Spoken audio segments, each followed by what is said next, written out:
Case my town council called Kalongo Town Councils.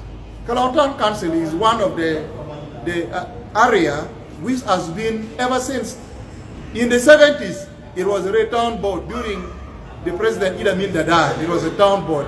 Then eventually it has upgraded to this level. It is so big to the level of municipality, but we don't have the government unit facility as health centers. I've spoken about it. The minister concerned, she requested me to write. I wrote. Not only that, I've again reminded her again and again. It is my request that one day, one time, they will remember and give the people of Kalongo Town Council a health center 3. We are not asking for health center 4, but health center 3. So that vast area, which we have about 5 primary schools, we have